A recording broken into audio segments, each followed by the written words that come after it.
নমস্কার বন্ধুরা, আজ আবার মাদার কিচেনের ব্লগ থেকে চলে এসেছি।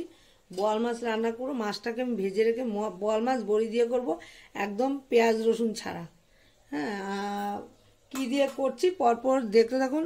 মাছটা বড়িটা ভেজেছি, তার জন্য এই যে তেলটার এই কালার হয়েছে। আর একটু আমি পুরোটা সর্ষের তেলে করছি। এই যে আর একটু সর্ষের তেল দিচ্ছি, কারণ এটুক তেলে তো হবে না। সর্ষের তেল দিলাম, তারপর সর্ষের তেল দিয়ে মৌরি ফোড়ন দেবো। মৌরি, শুকনো লঙ্কা, তেজপাতা ফোড়ন দিয়ে তারপর আমি আলুটাকে ভেজে নিয়ে তারপর পরপর দেখাচ্ছি।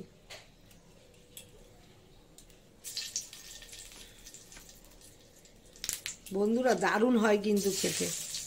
আমি তো আগে জানতাম পেঁয়াজ রসুন ছাড়া বোয়াল মাছ হয় না, পেঁয়াজ রসুন ছাড়াও হয়। এই যে মৌরি ফোড়ন দিয়ে দিলাম, মৌরি ফোড়ন দিয়ে দিলাম। এই যে আলুটাকে একটু ভাপিয়ে নিয়েছে, এই যে আলু দিয়ে দিলাম।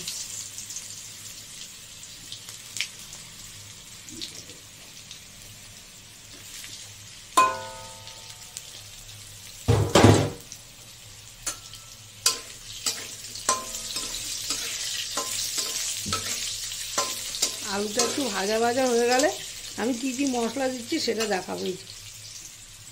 লঙ্কা, আদা আর টমেটো এটাকে পেস্ট করে নেব। আর দেবো হলো এই যে জিরার গুঁড়া দেবো, নুন, হলুদ আর রেড চিলি। যেহেতু আমি কাঁচা লঙ্কা করছি এই জন্য রেড চিলি দেবো। আর দিয়ে দেবো মৌরি বাটা দেবো। এই যে এটা হলো বোয়াল মাছ, আর এই যে বড়ি ভেজে রেখে দিয়েছি। বোয়াল মাছ ইয়েটা মৌরিটা আমি বেটে নেব, এই লঙ্কা আর টমেটো আর আদার সঙ্গে। এই ততক্ষণে এটা ভাজা হয়ে যাবে। ভাজা হয়ে গেলে এক এক করে সব মশলা দেব। আগে থেকে সব ভেজে তুলে যাতে সময়টা কম লাগে। আমার আলুটা অনেক ভাজা হয়ে গেছে। এবার দিয়ে দিলাম এই যে টমেটো, লঙ্কা আর মৌরি বাটা আর আদা বাটাটা দিয়ে দিলাম। পরপর দিয়ে দেবো এই যে গুঁড়ো মশলাটাও দিয়ে দেবো। এই যে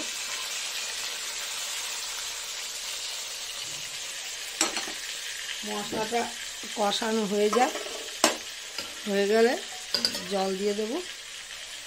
একটু বাটি ধোয়া জল দিচ্ছি, শুকনো মশলা আছে ওটা তো কষাতে হবে, নাহলে পুড়ে যাবে।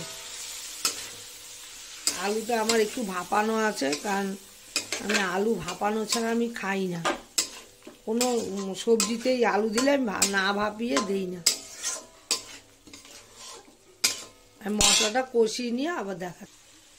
মশলাটা আমার পুরোই কষানো হয়ে গেছে। এই যে তেল ছেড়ে দিয়েছে মশলাটার থেকে, পুরো একদম কমপ্লিট। এখন দিয়ে দেবো হলো ঝোলের জন্য, যতটুকু ঝোল খাবো ততটুকু জল দিয়ে দেবো। মিক্সি বাটি ধোয়া জল দিলাম, কারণ এখানে তো অনেক মশলা লেগে থাকে, ওরকম না দিলে হবে না।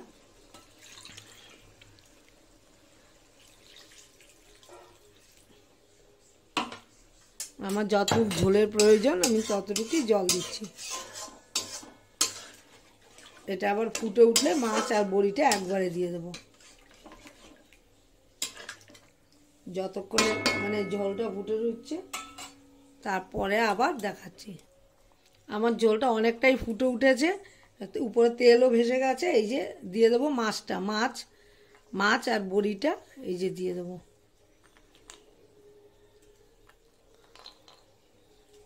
আমরা দুজন লোক, তাই জন্য 4টে মাছ, বেশি না। এই যে বড়িটা দিয়ে দেবো। এটা আবার ফুটে উঠলে তারপর আবার কি দেব দেখাচ্ছি। বেশি না ফুটালেও হবে, কারণ যেহেতু ভাজাই মাছটা, খুব হালকা করে ভাজিনি, বোয়াল মাছ তো। এবার নামানোর আগে দিয়ে দেবো হলো এই যে ধনেপাতা। এখন শীতের দিনে ধনেপাতা না খেলেই মনে হয় জীবন ধন্য হয় না, মানে ধনেপাতা চাই। আমার তো তাই মনে হয়। বন্ধুদের কার কীরকম লাগে জানি না, আমার এরকম মনে হয়। আর আমার রান্নাটা যদি কোনো দিক দিয়ে ভালো লাগে, আমার এরকম কিন্তু বন্ধুরা করে খেতে পারেন, ভালোই লাগে। আর ভালো লাগলে লাইক, শেয়ার, কমেন্ট করবেন, সাবস্ক্রাইব করতে একদমই ভুলবেন না। সবাই ভালো থাকেন, সুস্থ থাকেন। আমিও ভালো থাকলে সবসময় নতুন নতুন রান্না হোক, পুরনো রান্না হোক, দিয়ে যাব। আমি যেটা খাবো সেটাই বন্ধুদের সঙ্গে শেয়ার করব। আমার রেসিপিটা হয়ে গেছে।